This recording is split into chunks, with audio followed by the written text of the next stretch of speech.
Hello everyone, Damien Knight here again. Today I'm going to show you my alternate monk build. This everybody knows the Uliana's build, exploding palm, seven-sided strike, massive amounts of damage. Uh, this is the Ina's build. Ina's mantra. They changed this up with the last patch. This one is built solely around your mystic allies. It really increases your damage. As you can see, I've got 1.8 million damage, 38 million toughness, 7,000 or 7 million recovery. Now this set is really ridiculous. I just found out, actually. I just finished up getting all the pieces for it. With 2 pieces, you increase the passive effect of your regular mystic ally and the base passive effect of your mantra by 100%. So with your mystic ally, whichever one you have runed, for instance your fire ally, your passive effect is doubled, which means you increase your damage that it gives you by 100%, and whatever mantra you have on is also doubled. I use the mantra of salvation to increase my resistances, so that's doubled as well. Oops. So also with this set, when you get the 4 pieces, you gain the base effect of all 4 of your mantras at the same time. So that means all of your mantras are active for the passive effects on that. You get your increased healing. Let's look at all of them. So you get your increased resistance to all elements. You get deal a percentage of your weapon damage as holy. You get gain increased life regeneration, and all nearby enemies take increased damage. So you get all 4 of those with the 4 pieces. Now here's where it really gets interesting. The 6-piece set is what changed on this. Before, your mystic ally would do the same attack as you do. Lashing tail kick, sweeping wind, stuff like that. It would do it at the same time as you do, which is all fine and dandy. But now, you get all 5 ruined mystic allies at the same time. And your damage is increased by 50% for each mystic ally you have out. So, you have 5 mystic allies, you get an insane amount of increased damage. Plus, with your bonus from the 2-piece set, you also get the increased damage from your fire rune as well. So that is just an insane amount of damage increase just with the set alone. So I've also got loaded in here is Sunwaka's Balance. Now Sunwaka's Balance changed as well from the 7-sided strike to sweeping wind. Now if you have your sweeping wind on, all of your damage is reduced by 50%. That's an insane amount of damage reduction. Helps out a lot with survivability with this build for sure. And the 4-piece set, your sweeping wind spawns a decoy next to the last enemy you hit that taunts nearby enemies and then explodes for 500% weapon damage for each stack of sweeping wind that you have. Sweeping wind stacks 3 times. That's 1500% weapon damage of an explosion. Massive amounts of damage on that as well every second. And then I've got the Spirit Guards. That's also for damage reduction. 36% damage reduction from my Spirit Generators for 3 seconds. Massive survivability. And Focus and Restraint. As far as my gems go, I've got Gogok of Swiftness. Bane of the Trapped, and Enforcer.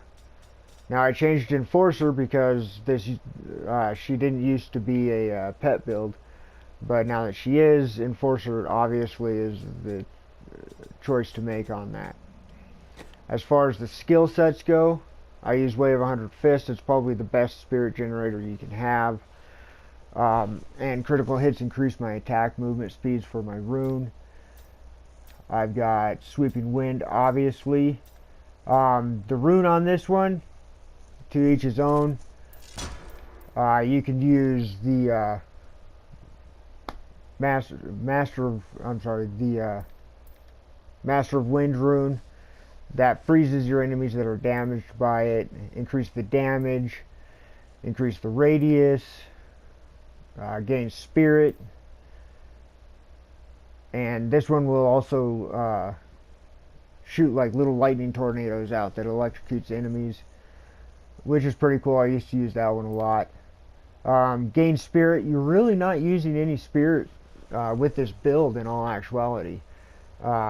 You're mainly just hitting things and letting your allies do most of the damage as well. So I've put the increased radius of the vortex. That means more people are getting hit by my Sweeping Wind at a time. And I'm going to be changing Epiphany out when I figure something out a little bit better. You don't really need it. Like I said, you're really not using any spirit. In fact, I think I'm going to change that now to Dashing Strike with increased charges.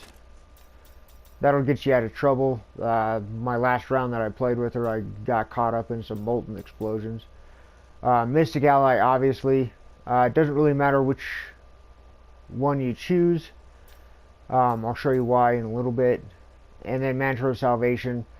I still use this one because on the active, it actually increases even more the amount of resistance that you get. So I just keep it on that. Because you only get the base effects of the others. And then Cyclone Strike. That pulls everybody in close. As far as my passive abilities, Unity.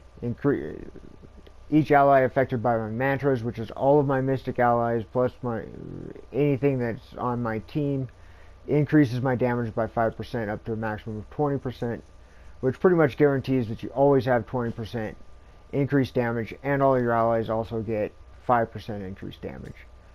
And then I have Seize the Initiative. Anybody over 75% increases my speed by 30% for 4 seconds, and that's everybody that you hit that's above 75%. So that really increases your damage and your survivability as well if you have good life per hit. And then I have Elicity. Increase the attack speed of spirit generators. Damage 15%. It helps. Everything helps a little bit. And then 40% of your single elemental resistance from items instead increase your resistance to all elements. That kind of spreads out your resistances all across the board. Really helps out. I've seen that I survive a lot better when I have that than if I don't. And in my box I have Flying Dragon. Chance to double your attack speed. I can do upwards 5 million base damage with her when that thing pops off. It is insane. I mean, your mobs just melt away from you. And Crudus Boots is really needed in this build.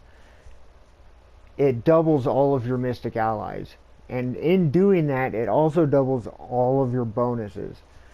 That is all across the board.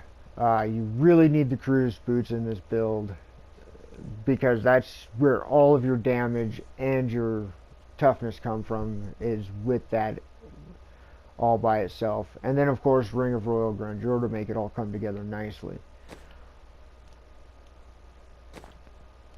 So I wanted to show you all the bonuses for the Mystic Allies as well. With your Fire Ally, your passive ability, it increases your damage. That is doubled with the Crudus Boots because you've got 2 Fire Allies out.